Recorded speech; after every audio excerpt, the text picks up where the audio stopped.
Hello everybody, Schrodinger's Baby Seal here, and I am pleased to present to you my full review of Dragon Quest III HD-2D Remake. Thank you so much to Square Enix for gifting me a review copy. After spending roughly 35 hours in this nostalgic yet newly reimagined world, I'm ready to break down the pros, cons, and my overall thoughts on this game. Is it the definitive way to experience this classic RPG? Let's dive in. Starting off with the visuals, they're fantastic. The HD-2D style in Dragon Quest III Remake captures that pixel-perfect nostalgia. But it's so much more than that, it's soulful. Every scene feels like a love letter to the original. Yet, you'll notice the breathtaking new vistas that give it a fresh feel. You can tell that a lot of heart and effort went into making the visuals look as if they're both retro and modern at the same time.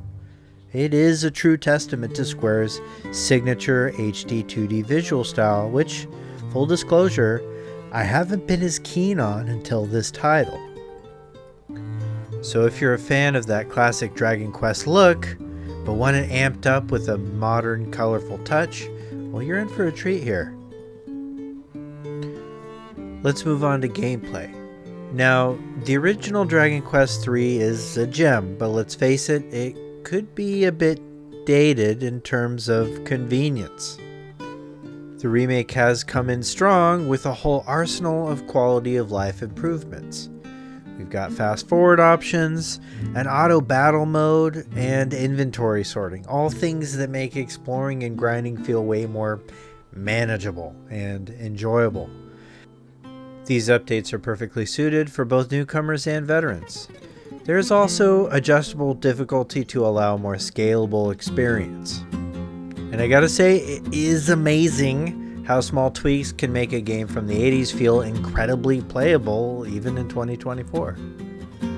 Now, there is some new content in this remake, and just enough to safely position it as a remake rather than a remaster. This isn't just a one-to-one reimagining. They've added an entirely new character class called the Monster Wrangler, which I immediately added to my party. I found the new class to be fun to play and adequately interesting to add something spicy to an otherwise archaic gameplay style. Essentially, the class can use enemy abilities in battle, giving your party a whole new set of tactics to work with, and the feature breathes fresh life into combat systems and allows some creative strategy options. There's also some expanded story content. Without getting too spoilery, let me just say that the new scenes subtly build a bridge between Dragon Quest III and the rest of the Erdrick trilogy. It's a fantastic nod to longtime fans and makes the story feel even more epic and interconnected. Also, a little in the spoilery territory is the new personality system. Not going to talk too much about that other than that I liked it, and I think you guys will too. The soundtrack, which has always been a selling point of Dragon Quest, which always nails that high fantasy charm to its music. The remake absolutely kills it. The orchestration recaptures that sense of wonder we all expect, and it's honestly just perfect. Every moment feels magical, whether you're exploring a quiet village or taking down a fierce monster. The music just makes you feel like you're part of this fantasy world. The sound effects, which still have that very retro vibe, also just add a layer of charm to the game that makes you feel real warm and fuzzy inside. But as much as I loved my time with this game, I have to be fair and mention a few areas where it still shows its age. First up, the story. Now, Dragon Quest III set a high bar for video game storytelling back in the late 80s, but by today's standards, it feels a bit rushed in places. The pacing and structure are, well, they're very 80s. And that's not necessarily a bad thing if you appreciate the charm of older games. But if you're new to the series, just be prepared for a story that's a bit straightforward by modern standards. Also, some of the humor can feel a little corny, classic late 80s style. Some of those old school jokes might not land with every player today. However, I will say there's a payoff. The story does really shine in its final act. And the new content added in this remake actually helps build some excitement towards the end.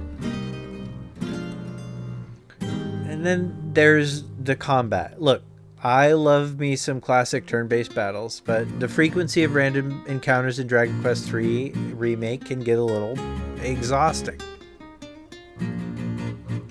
The quality of life improvements like fast forward and auto battle help, definitely.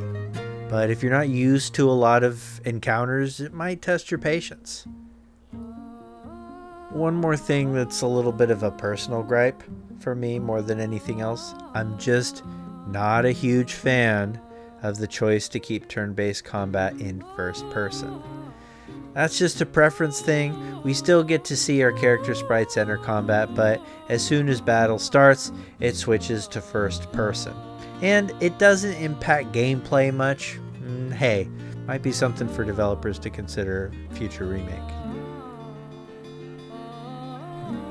So that being said, what's my final verdict? Well, I'm giving Dragon Quest III HD-2 Remake a solid 9 out of 10.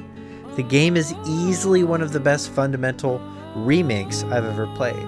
It respects the original, amplifies its strengths, and brings in just the right amount of new content and quality of life updates to keep it engaging for a modern audience. I think if you're a fan of classic RPGs, you'll absolutely love this. And if you're new, it's sort of a fantastic entry point to experience one of the most influential RPGs of all time. Well, anyways, guys, thank you for tuning in. Don't forget to like, subscribe, hit the notification bell for more reviews, retrospectives, and all things JRPG and Square and all that stuff. And let me know in the comments, are you excited to play Dragon Quest III HD-2D Remake? Or if you've already played it, what did you think? And if you're just here to argue with me about what I thought, please do that too. Until next time, though, keep questing and stay awesome.